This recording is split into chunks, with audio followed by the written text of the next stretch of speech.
And welcome to my new video about the conversion of color videos to black and white.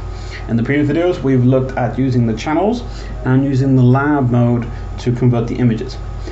This time we're going to look at the channel mixer, and also we're going to be looking at different ways you can use the channel mixer to actually sort of replicate different film stock. And it will be quite interesting. So really, the channel mixer I use always as a adjustment layer. This is so I can go back and tweak it later on. I generally work with adjustment layers. You can just go image adjustments and do it here, but once you've done it, and then if you don't like save a backup before you do it, it can sort of be a bit awkward if you need to go back and change it. That's why I usually work with adjustment layers.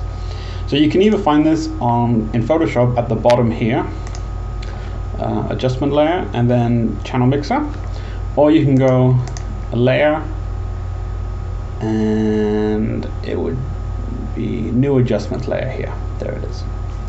So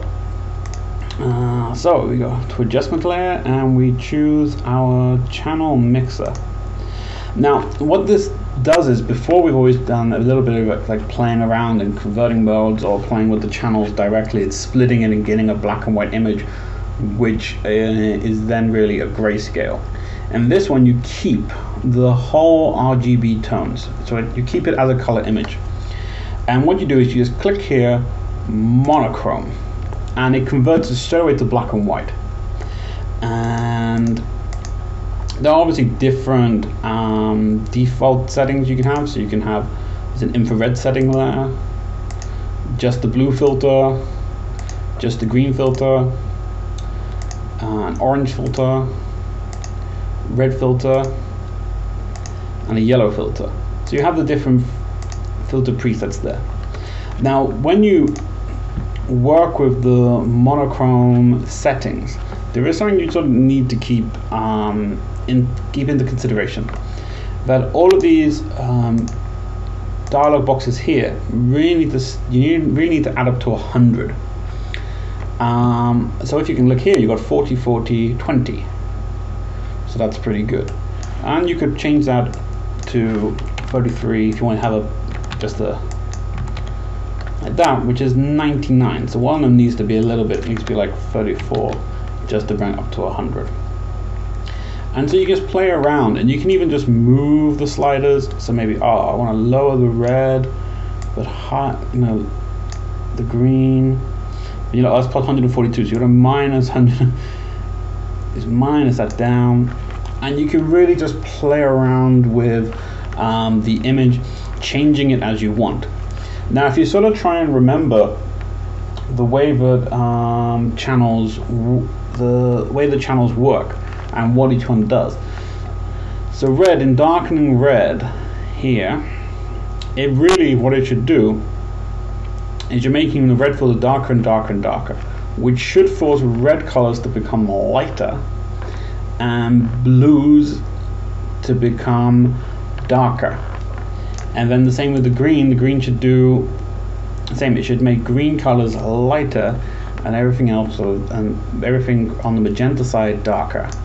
And the blues should lighten the blues and darken the yellows and the reds and the oranges.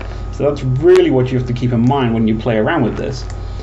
But you can just do it visually, just by moving things around and going, oh, what looks good, and trying to find the right balance for you. Now the great thing about this is that I have found from somewhere, I don't even remember where I even found it from originally, but I've got a strange chart which I've kept for, this must be nearly 10 years old now, which is to do with the different settings which give roughly the right tones for different film stock. And I used to love this before I started converting my images in a different way, because I used to shoot a lot on Kodak Tri-X. Now Kodak Tri-X has the values of 25, 35, not 4, I was on 35, 35 and 40. So this only gives you the tri-X tone, and then you can sort of play around with it afterwards. And so it can actually be quite a fun way. You can just sort of look at a chart. It's on the blog just underneath the video. So if you click on to go to the blog link, if you're on YouTube, you can go and you can see it underneath. And it's a great little chart which gives you some fantastic sort of tones. Really what it does is it just gives you a rough thing, and it's not really fantastically accurate. It just gives you a rough sort of tonal image, because nothing really can ever be 100%. I know I did used to use Ilford Delta 3200, but it was quite a contrasted film. So really this doesn't really affect too much the contrast. 31, 36, and 33. So even if so it really doesn't really affect the contrast, and that's something you have to do sort of later. You can actually really affect the contrast. Put you back to 0. Okay. So what I'm going to do quickly is I'm just going to take you back to default, and I'm going to play around this, not looking up my chart, just to play around. And so let's have a look here. If I remember the last image, it was I wanted quite a bit of light actually from looking at this image, more try to get some more light in here. So I pushed it up, but I also want to try and I remember quite like the darkness of the blue, so sort of trying to find a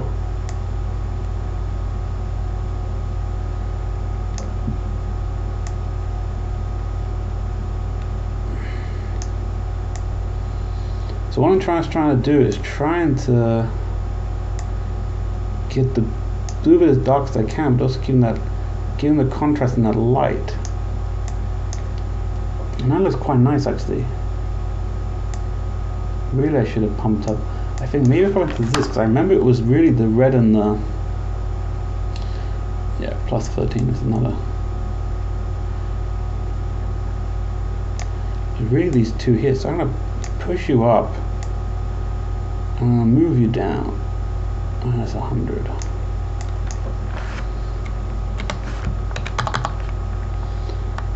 And that looks actually quite nice. That looks like quite a nice image. I know my histogram I've actually moved everything more into center. I can fix that with some levels in a minute.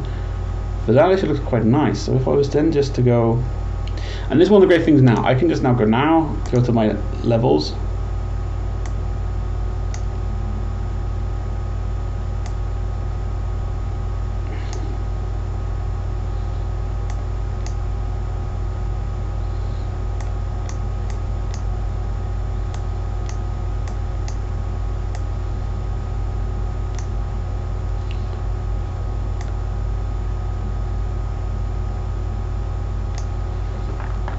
Narrative now actually looks quite like a nice image. It's actually kept the histogram in pretty good shape, but it means I can also now go back here, and if I wanted to I can sort of just then tweak around a bit if I wanted, just to like that, just to give it a bit of a tweak. And now it actually looks quite like an interesting image now. It gives me a good base to work on, where I could maybe do some localized editing if I wanted to. So that's the basics of using the channel mixer. Really, this is one way you can just play and play and play. You could also then put one channel mixer on top of another and blend them in like I did in the last video where I merged two images together. It's exactly the same process, and it really is quite good. There is one really funky thing you can do with the channel mixer, which is just for fun. You can just turn the blending over to overlay, and you can get a really sort of punchy image like that. That's something you can do, and it can be quite fun to do that sort of black and white overlay. But let's leave it out for a minute. Let's put my levels back in. So that's my beginning of an image. I might play around with it just a little bit more. There's just this point here, there. Yeah, I quite like that. On the next video, we're just going to look at using the black and white adjustment tool and instead of the channel mixer, And then we could probably will have just one more video looking at localized black and white adaptation. Little things that I do extra to my black and white images. I don't usually do them quite like this. But thank you very much for watching, and I hope you come back next week for the next video. Bye bye.